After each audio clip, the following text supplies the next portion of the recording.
Sir, आज के programme के बारे में क्या बताया गया? आज के प्रोग्राम के बारे में हम यही बताना चाहेंगे। सबसे पहले तो आपका और आपके दर्शकों को मैं सादर अभिवादन करता हूं और मैं यह कहना चाहूँगा कि आज का जो प्रोग्राम हुआ, उत्तर भारतीय स्नेह सम्मेलन हुआ, जिजाऊ शैक्षणिक एवं सामाजिक संस्थान के द्वारा जो किए गए कार्य हैं उसको देखते हुए हम लोग जौनपुर उत्तर प्रदेश से चलकर आए हुए हैं और उत्तर भारती से यह अपील करना चाहते हैं कि जिजाऊ शैक्षणिक सामाजिक संस्था के जो फाउंडर चेयरमैन हैं, भिवंडी लोकसभा से इलेक्शन भी लड़ रहे हैं, श्री नीलेश सांबरे साहब, उनको जिताने की अपील करने के लिए हम लोग उत्तर भारत से चल के आए हुए हैं, जौनपुर उत्तर प्रदेश से। और यही उत्तर भारतीयों को कहने के लिए आज यह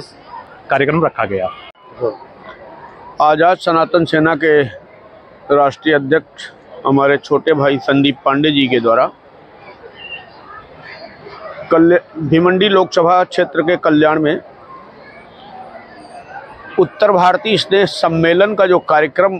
आयोजित किया गया और ख़ास करके ऐसे व्यक्ति के लिए जो कि जन जन के लिए, गरीबों के लिए, हर व्यक्ति के लिए मददगार साबित हो रहे हैं कई वर्षों से नीलेश सांबरे जी। और आज हमको खुशी ये हो रहा है कि जौनपुर नगरी से चल कर के यहाँ पर ये ऐसे शख्सियत के लिए उत्तर भारतीयों को एकजुट करने में जुटे हुए हैं। मैं इनको और सनातन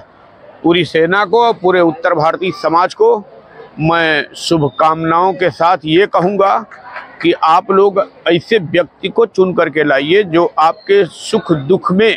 आपका साथी बना रहे।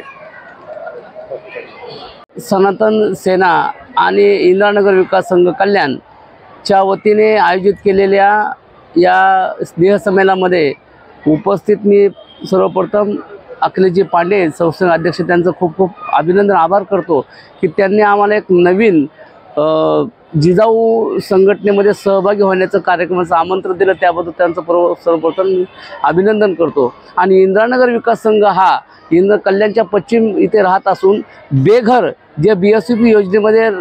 अपात्र लाभार्थी आहेत त्यांच्या बेघरांसाठी घरांसाठी काम करतो। पण एक प्रश्न आम्हाला पांडेजीच्या माध्यमातून जिजाऊ संघटनेला एक मागणी आहे की आमची 105 लोक जी बेघर आहेत त्यांचा प्रश्न मार्गी लावा आणि त्याच्याच सोबत जे आमच्या गरीब गरजू लोक आहेत जे बेघर आहेत, स्लम एरिया आहे मॅडम, आणि त्याच्या स्लम एरियामध्ये आमच्या जी आरोग्याची समस्या आहे, जी शैक्षणिक जी पातळी आहे ती खूपच हालाकीची परिस्थिती आहे। आणि आमच्या अखिलेशजी पांडे आझाद सनातन संघाच्या वतीने मी जिजाऊ संघटनेला विनंती करेन की त्यांची आपली मागणी पूर्ण करावी।